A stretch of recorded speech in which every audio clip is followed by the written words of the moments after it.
নমস্কার প্রিয় বন্ধুরা। হ্যাঁ, আমি জিৎ গার্ডেন থেকে বলছি। প্রথমে একটা কথা বলে নেই, যেটা হচ্ছে যে আমি আগে সপ্তাহে 7টা করে ভিডিও দিতাম, এখন সময় অভাবে পাচ্ছি না। আমি সপ্তাহে 2টো করে ভিডিও নিয়ে আপনাদের কাছে আসছি, যেটা বুধবার দুপুর 2টো এবং শনিবার দুপুর 2টো, এই 2টো করে ভিডিও নিয়ে আসবো। আপনারা আমার সাথে থাকবেন।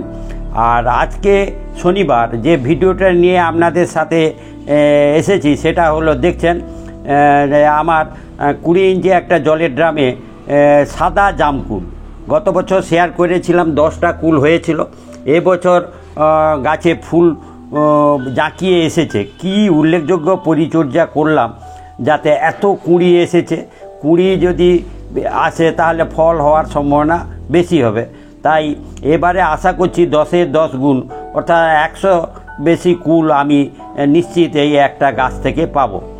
ছোট্ট গাছ, প্রথমে কুঁড়ি আনার বা ফুল ফোটানোর যে উল্লেখযোগ্য পরিচর্যা সেটা করা, তারপর ফুল যাতে না ঝরে যায় সেটা করা। এই দুটোভাবে এই ভিডিওটা আপনারা দেখুন, খুব সহজে বুঝে যাবেন। প্রথমে বলি যে ফুল আনার যে পরিচর্যা, দেখছেন যে অসংখ্য ফুল রয়েছে। যে গাছে ফুল আনার যে উল্লেখযোগ্য পরিচর্যা, সিঙ্গেল সুপার ফসফেট এবং লাল পটাশ, এটা জলে গুলে 7 দিন ছাড়া একবার দেওয়া, এবং তারপর পর্যায়ক্রমে শুধু পটাশ সারটা জলে গুলে 15 দিন ছাড়া একবার করে দেওয়া।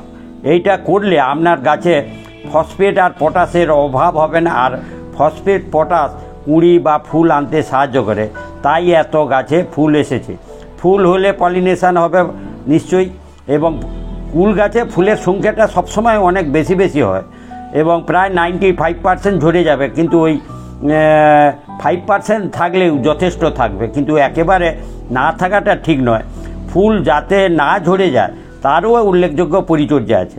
ফুল আনার যেমন উল্লেখযোগ্য পরিচর্যা বললাম, সাথে সাথে জলের দিকে নজর রাখা। যখনই ফুল বা কুঁড়ি আসা শুরু হয়েছে তারপর কিন্তু নিয়মিত জল দেওয়া এবং সেটা পরিমাণ মেনে জল দেওয়া, এটা প্রথম করা। এরপর কুঁড়ি এসে গেলে দেখছেন যেটা অ্যাগ্রোমিন গোল্ড, যেটা মাইক্রো নিউট্রিয়েন্ট সমৃদ্ধ অ্যাগ্রোমিন গোল্ড, এটা আপনার 1 ml 1 লিটার জলে গুলিয়ে সপ্তাহে একবার করে স্প্রে করা।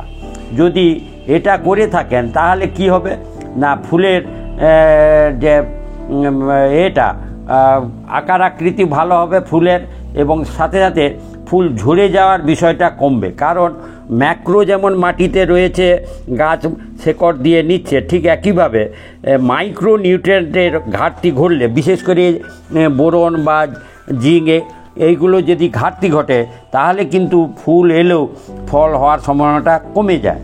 তাই আপনার যাতে না মাইক্রো নিউট্রিয়েন্টের ঘাটতি হয়, তাই এই মানে অ্যাগ্রোমিন গোল্ড আমি দিচ্ছি। আপনার যেটা অ্যাভেলেবল মাইক্রো নিউট্রিয়েন্ট সমৃদ্ধ যে কোনো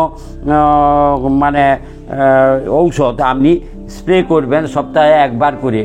এটা যদি করেন তাহলে ফুল ঝরবে, 90% বা আরও বেশি ঝরে যাবে, কিন্তু তারপরেও যেটা রয়ে যাবে সেটা যথেষ্ট। দেখছেন আমার এই পরিচর্যার পর দেখুন অসংখ্য দানা ধরেছে, ঝরবে। এই যে দানা রয়েছে আমি নিশ্চিত জানি এর অনেক ঝরে যাবে। ঝরাটা স্বাভাবিক, কারণ ছোট্ট গাছ। এখানে যদি 1000 কুল আপনি নিতে চান, সম্ভব কি? সম্ভব হবে না। সেখানে 100-150 কুল ঠিক আছে, কারণ ছোট টবের মধ্যে রয়েছে, আর গাছের আকার আকৃতিও ছোট। আকার আকৃতি অনুযায়ী গাছ ফল ধরবে। আপনি যতই পরিচর্যা করুন, যাই দিয়ে পরিচর্যা করুন, কিন্তু শত চেষ্টা করলেও গাছের আকার যেহেতু ছোট, ঝরে যাবে। তো সেটা একটা স্বাভাবিক বিষয় ভেবে আপনাকে উল্লেখযোগ্য এই পরিচর্যাগুলো করে যেতে হবে। আর একটা দেখছেন আমি করছি এই মুহূর্তে, যেটা যে গাছে কচি শাখা বেরিয়েছিল, সেইগুলোকে এই সময় বেরানো ঠিক নয়। কারণ ওই যে বলছি নাইট্রোজেনের হয়তো প্রাচুর্য হয়ে গেছে মাটিতে, বা তার বেড়ে ওঠার দিকে মনোযোগী হয়ে গেছে। এটা আটকানোর জন্য ফিজিক্যালি আমি হয়তো এগুলো করে দিচ্ছি, যে ভেঙে দেওয়া, যে কচি শাখাগুলোকে ভেঙে যাওয়া, গাছকে ফল বাড়ানোর দিকে মনোযোগী হওয়া, এই বিষয়টা করতে হলে আপনাকে বেড়ে ওঠাটাকে আটকাতে হবে। তাই এটা করবেন। আর কখনোই নাইট্রোজেন সমৃদ্ধ খাওয়ার ফুল থাকাকালীন দিবেন না। সেই সর্ষের খোল পচিয়ে দেওয়া বা সবজি জল, এটা যদি দিয়ে থাকে তাহলে গাছ বেড়ে ওঠার দিকে মনোযোগী হয়ে যাবে, দেখবেন সমস্ত ফুল বা দানা ঝরিয়ে দিবে। তাই আমি যাতে না ঝরিয়ে যায়, বেড়ে ওঠাটা যাতে আটকানো যায়, তাই ফিজিক্যালি আমি এইগুলো ভেঙে দিচ্ছি। যদি আপনার এই রকম পরিস্থিতি হয় তাহলে আপনি এই রকম পরিচর্যা করবেন। আর তার নিয়মে বললাম, আগেও বললাম যে গাছ তার আকার অনুযায়ী ফল আপনাকে দিবে। আর বন্ধুরা দেখছেন আমার গাছে পুরনো পাতা আছে, একেবারে পাতাবিহীন গাছ হওয়াটা ঠিক নয়, কারণ গাছের রান্নাঘর পাতা, সেখানে খাওয়ার তৈরি হবে। কিন্তু অত্যধিক পাতা হওয়াটা ঠিক নয় আবার, তাহলে বেড়ে ওঠার দিকে মনোযোগী হবে।